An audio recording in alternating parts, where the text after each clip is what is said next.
Welcome to the Author to Authority podcast. And I have an incredible guest on today, Amanda Tobinski.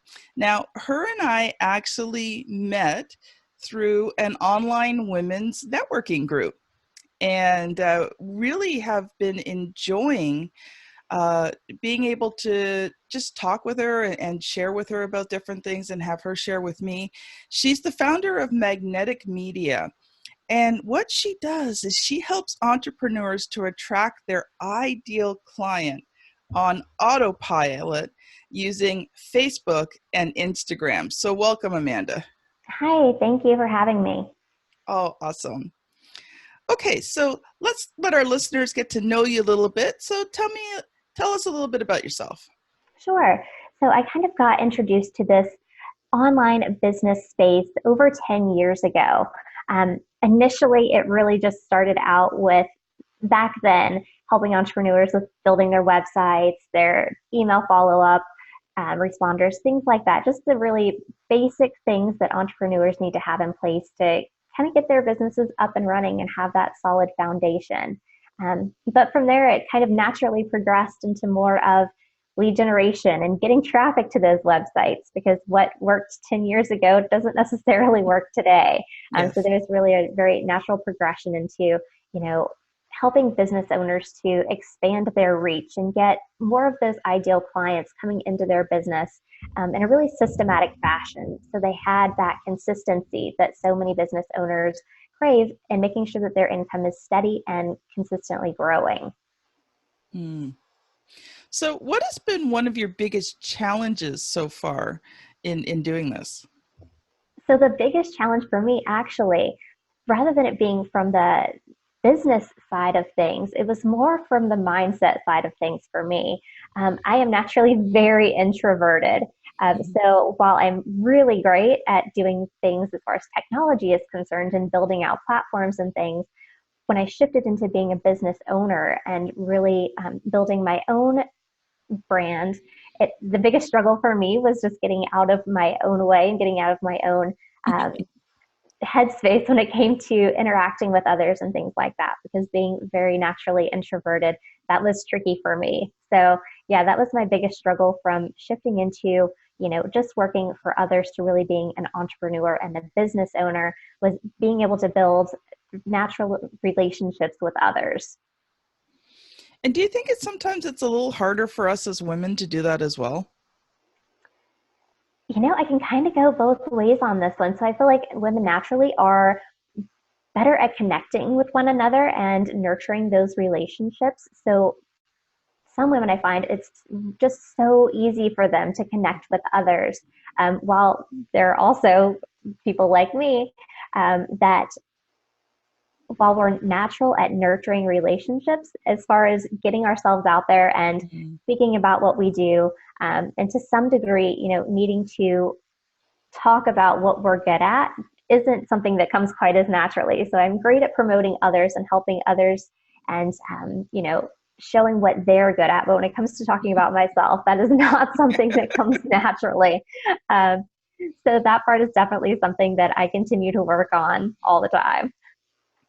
Yeah, and I agree with you. And you know what, as women, we always love to raw and cheer others, but then it's kind of like, when the tension comes on us, we're kind of like, well, I'm not really all that somebody, and yet, as entrepreneurs, and especially if you want to, build those businesses where, it's not that it's all about the money, but, obviously you're building a business because you want to bring in finances. And I think, as women, we just really have to kind of get out of ourselves and recognize that we have something incredibly special to share with the world. And we can do it in such a unique and powerful way. Absolutely. I totally agree. I think we're great at being cheerleaders for everyone else. And when it comes to self-promotion, that's something that sometimes we struggle with. And kind of my own thing for helping me to ease into that is really focusing on, if I want to be of service to others, if I want to be able to provide a tremendous transformation for others, I have to be able to share that message. So it does make it a little easier for me to think about it in that way, that I'm going to help others but I do have to talk about myself. So that's eased it up for me a little bit. That is a wonderful suggestion. And, that's the way that I look at it too, is that I almost think, how dare I not share with the world something that it needs? Absolutely. And, it's not like I'm the only book publisher, but I have a unique way of doing it. And I have a specific group of people who will benefit the most from using me as a publisher. And so I think we have to get out of the mindset that, well, there's so many others. Yeah, there is. But for a specific group of people, you are the be all and end all. Absolutely. And making sure your message is out there in front of that ideal group of prospects to make sure that you're serving everyone at the highest level. Definitely. Well, and that leads us into the next section. And Amanda, I know you've come with lots of hints and tips and advice on using Facebook and Instagram marketing. So why don't you tell us a bit about that? Oh, absolutely. So this is something that I absolutely love. I am all about systems, processes, really digging into the analytics and finding the best way to not only target your ideal prospect, but really using systems as a leverage point. As business owners and entrepreneurs, they sometimes get overwhelmed with, the shiny object syndrome. There are so many things we could be doing.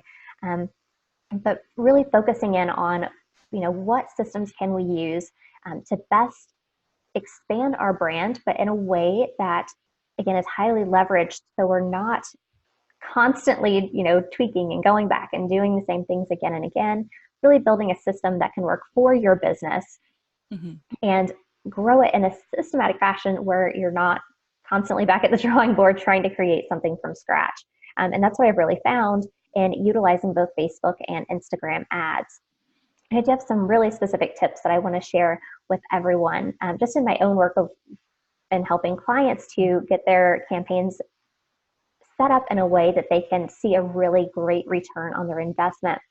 And the starting point there is making sure you're really targeting your ideal prospect. Yes. So, when it comes to marketing, I see a lot of people are drawn to doing just a simple boost post. And I mean, Facebook makes it really easy to do that. They put the little boost post button all over your content to make it easy for you to click the button. But that's not the best way to utilize Facebook or Instagram ads. And when you're doing that, you're kind of leaving the audience part up to Facebook, as opposed to if you'll Yes. just take the extra step and go into the ads manager, you'll have access to a tremendous amount of detailed targeting that will really allow you to laser focus in on who your ideal prospect is and make sure that your advertising is only being shown to that specific person. Yes. And that in of itself is tremendous because you don't want to be wasting ad dollars on people that are, not the person that you ideally want to work with in the first place. So making sure you're utilizing the ads manager is very important. Mm-hmm. But I definitely want to take that a step farther because obviously when I'm in the ads manager all day, every day running ads, there's a lot of stuff that I see when I'm in there. So when you're in there for the very first time, or if you've run a couple ads but you're not, super comfortable with it, what I recommend to entrepreneurs is that, starting your audience somewhat broad, meaning you're going to start with what you absolutely know to be certain about your ideal clients. So if you're serving, perhaps if you serve only women, okay, well, we can definitely select that. If you know that your customer base is within a certain age range, perfect, we can put that in there. Another piece that I really recommend is understanding brands or influencers that your audience looks up to, the people that they're following.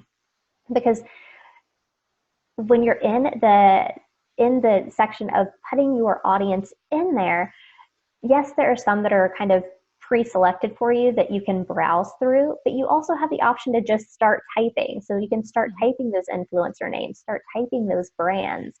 And if Facebook has a match for those individuals, you can start narrowing down your audience. Now, I also highly suggest you take this as a layered approach. this is a mistake that I see if I'm doing an audit on someone's existing ad campaigns, is that sometimes they'll bulk everything into one big audience, and say, I want people that follow this person and this brand and this over here, and it's all in one big group. Now, the way that the audience is set up with inside Facebook, if you've put them all in one big flock, you've said you want anyone that matches any of these things. So maybe this one, maybe that one, but they're all in one big group. The thing with that is that, yes, they could be part of your ideal audience, but if you layer them out separately, so you start with the largest and then you say they must also match, and go and plug in your next piece of your audience. So yes, they follow this influencer, but also this one, and also this one. You've now narrowed down to the person that's looking at, they specifically need to be looking at all three of those individuals or all three of those brands. So when you set it up that way, you're really narrowing down an audience to who is going to be that ideal prospect. So highly recommend making sure your audience is set up in that tiered fashion. But once you have got those first things in place, I recommend run with that. Let your ad campaign run anywhere from a couple days to a week. Once you've got a campaign running, you'll see that Facebook will pop up a little learning button to let you know their algorithm is still kind of fine tuning exactly, how your message is being received by the marketplace. But once you've gotten through that learning phase, and you'll know because the little learning button will disappear inside your ads manager, from there, you can do a tremendous deep dive on who's actually participating with your ad campaigns. So if you click on, there's a little button that just says breakdown. Facebook will tell you exactly who is clicking on your ads, who's taking action, and they'll break it down for you. They'll tell you certain locations, if there's a geographic area that more people are responding to your message, way more specific age demographics. Maybe your audience, if you are thinking they're women of all ages and you're not sure, Facebook will tell you specifically the age ranges that are taking action on your ads.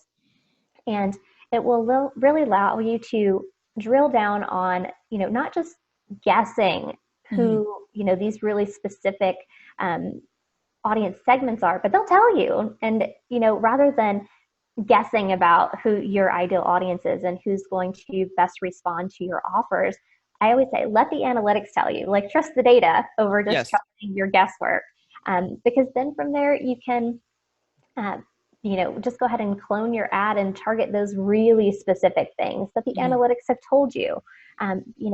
Trusting in the data, trusting in the actual results will ensure that you are set up for success, because, it really takes all that guesswork out of it. And those are some tips that have helped not only in my own ad campaigns, but those of my clients as well. If they come to me with a general knowledge of who they're, looking to expand their brand out into, but there's not, crystal clear clarity on specifically who that person might be. And I say, that's no problem. It's not a problem if you don't know down to the very, minute details of who the person is. That's not a problem. The data will tell us. So, we can relax and trust that by running these ad campaigns, you're getting more than one benefit. Yes, you're going to get traffic to your offers and things like that, but you're also going to find out all of this information about who is being attracted to what you're putting out there. And that's tremendous for a lot of business owners. I mean, we spend a lot of time doing market research to find out who wants what we have to offer. So having the scientific data to say who's taking action with your stuff, that's a tremendous game changer for a lot of businesses. And, being able to then take that information and kind of go even deeper into your stuff is tremendous. So while you were talking, I mean, that was amazing. There was things I already learned. I mean, I've played around with Facebook ads a little bit, but that was awesome. I didn't realize that you can connect it so it has to meet all three criteria. So, my thought is that you create 3 different ads to target the 3 different influencers and see which one works best. But you can actually target to all 3, so they have to meet all 3 requirements. That is amazing.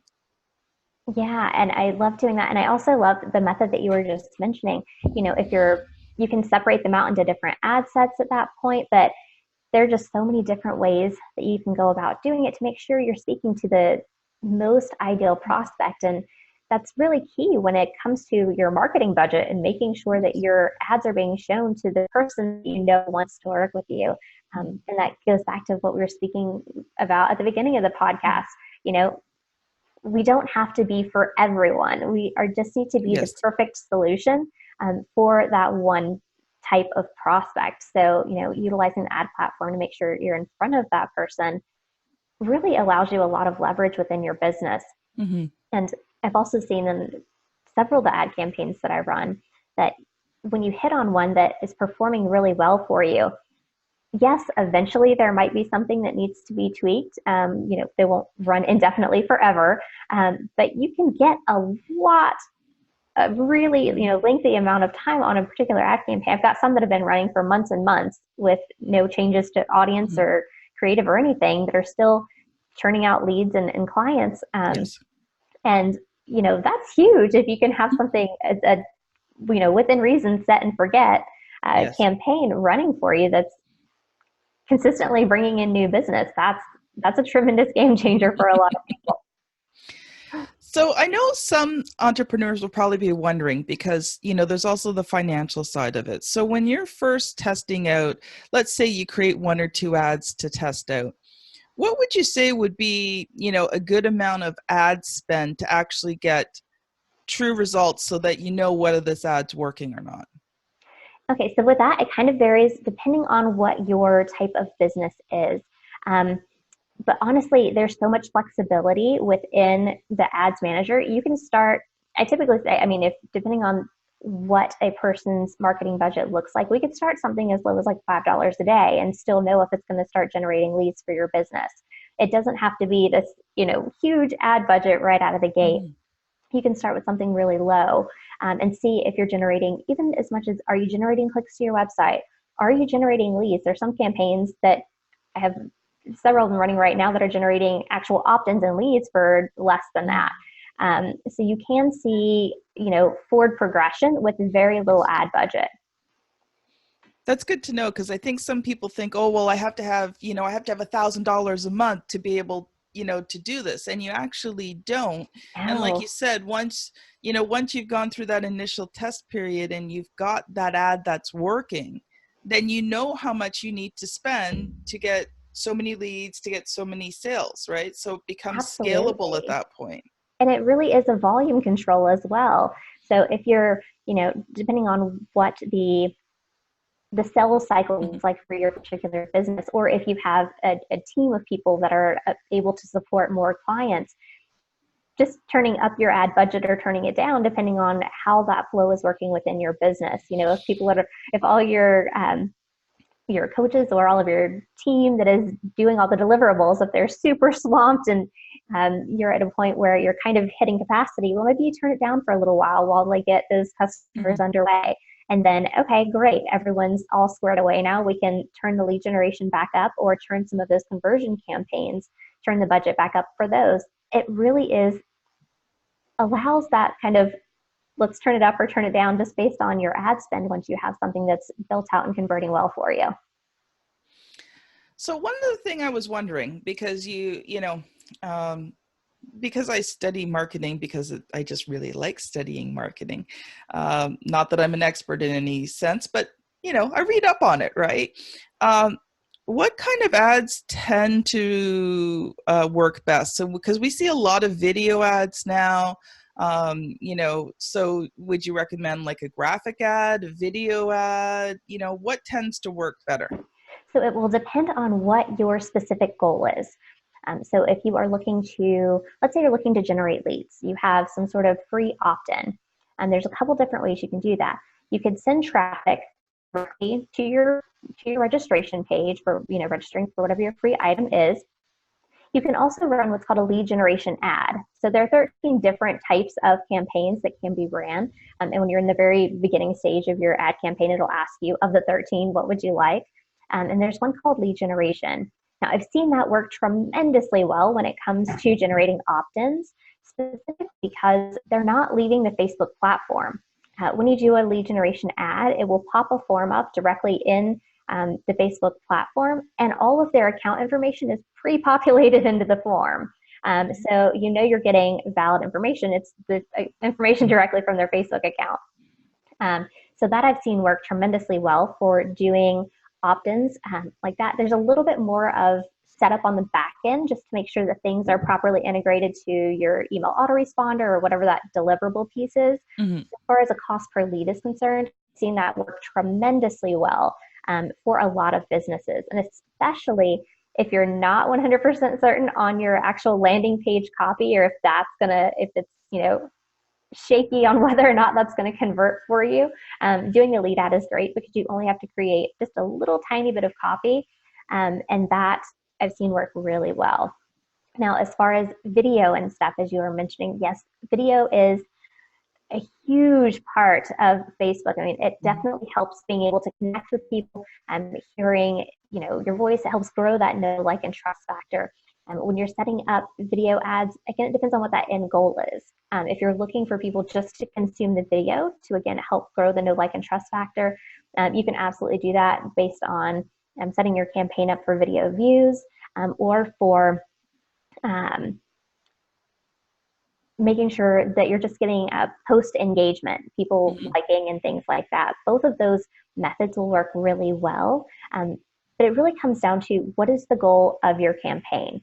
Are you looking for people to consume the media? Are you looking for them to go to your website? Are you looking, even if you're looking to generate buyers directly, for your products or services directly from an ad, you can also set up a conversion campaign telling Facebook, I'm specifically looking for people that are going to go through my purchase process and hit my thank you page. Again, there's a little more setup on that part because you need to have Facebook integrated with your sales page and thank you page and things like that. Yeah. But you can get so specific on what you are looking for, and then just set up the campaign that best suits that end goal that you want. Facebook will, through their algorithm, go look for people that match those specific segments. The conversion campaigns can be tremendous if you're going to have, I believe the base is 100 conversions before really the algorithm will start working for you and go and find more people like your buyers. But that one can be tremendous too, along with custom audiences. So that's one of the ones I definitely love. You can upload your buyer list to Facebook and have Facebook go look for people that match the demographics of the people you've uploaded, because Facebook knows obviously everything about everybody. From a marketing perspective, it's awesome. From a personal standpoint, it's a little creepy. But yeah, Facebook can do lookalike audiences, matching even more customer points than that which we have.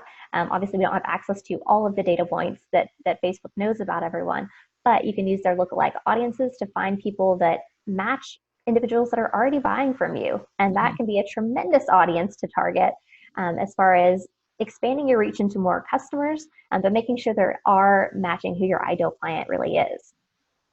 That is awesome. All right, so we also want to talk a little bit, because you're going to be a published author in 2020. So I want to hear a little bit about that.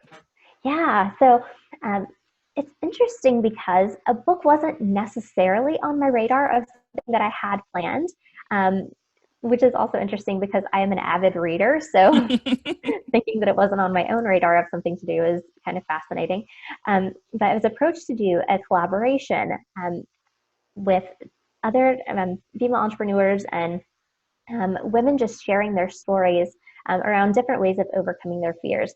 And I was really attracted to a particular group that was putting this book collaboration together, and I was drawn to work with them. But since having my own book wasn't necessarily on my radar, initially I was feeling a little overwhelmed. I was like, yeah, I definitely want to do this, but what does that process look like? Am I going to be able to write a book? Looking back on it now, it's laughable, but at the time I was super overwhelmed. So I mean, I kind of want to share with everyone that if you're thinking about writing a book, it doesn't have to be this scary thing.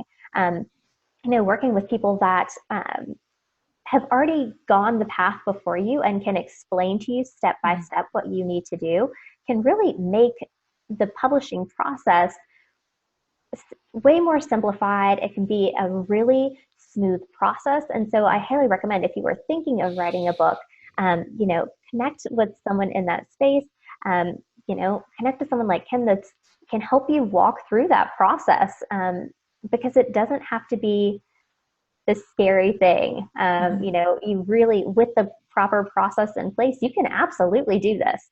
Um, which is how I kind of came into the publishing process myself. Again, it wasn't on the radar, but once I got into a systematic way about doing it, it really wasn't as difficult or as scary as I had made it out to be in my own mind. So that process has been really transformational, not only in seeing that it doesn't have to be difficult, but Mhm. also in the connections I've made with other authors and hearing about their stories and how they've gone about publishing and how it's helped them reach more of their ideal clients as well. Like you, I love the marketing side of things. Um, so being able to utilize a book as another platform to reach more people, and to Yes. help more people, that has been tremendous for me. That is so cool. And I love how you said that it was scary and overwhelming. And, I think that comes back to social media too, because I think a lot of people find using social media for their business scary and overwhelming. I can agree with that when I'm on calls with people. And yeah, I can definitely agree with that, that there is, um, that same feeling comes up kind of anything you're doing new.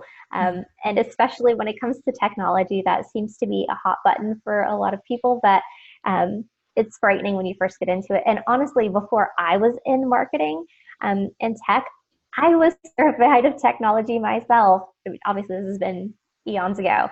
Um, but I was totally freaked out by, computers and systems and Mhm. processes, and oh my gosh. So in the book that's coming out, I actually share that story that, regardless of what, where you are right now, it doesn't mean that that's where the way it's always going to be, uh, Yes. which really just corresponds to the writing process too. Mhm. I was overwhelmed and scared of it, and then I got into it and I was like, oh wait, this is not difficult at all. This is totally fine. Anybody could do this. And I want to share that message with everyone. Like, absolutely, if you're thinking about writing a book or getting your message out there to more people, absolutely connect with someone that can help you with that process, because your message needs to be heard. There are people Mhm. out there that need to hear what you have to say, and a book is an amazing platform to be able to do that. That is cool. And yes, one of the things that I do at RTI Publishing, is I do consultations. So if you are thinking of, writing a book and you have questions, I get it. So I always offer free consultations. And if you go to www.rtipublishinghouse.com, on the first page, there's a get a quote button. And if you fill in that form, we can book a 30-minute conversation and just talk about your book, right? Like no pressure, whatever. Let's just talk about your book and ideas, and I always love to answer questions. But Amanda, I really want the readers to be able to connect with you because you shared such valuable information today. And so, how can our listeners connect with you? Do you have anything free that you offer? Like, just go for it. Yeah, sure thing. So if you'd like more information, either whether it comes to more of the done for you services side, or if you've got a marketing team that maybe they just need some assistance when it comes to making sure your campaigns are set up correctly, or if you just like business stuff, I have all kinds of business resources available as well. If you go to magneticmediagroup.com, right there on the homepage, as soon as you get there, there's a button to opt in for a free business building bundle. That bundle has 12 or 13 different resources, video trainings, checklists, white files, all kinds of stuff on lots of different topics, not just Facebook ads, but business building as a whole. And there are constantly new free bonuses being added there. So yeah, you can just go to magneticmediagroup.com, and there's an option right there on the top of the homepage. Well, thank you so much, Amanda. This has been a great interview, and I've been so happy to have you on it today. Yeah, thank you so much for having me. This has been wonderful.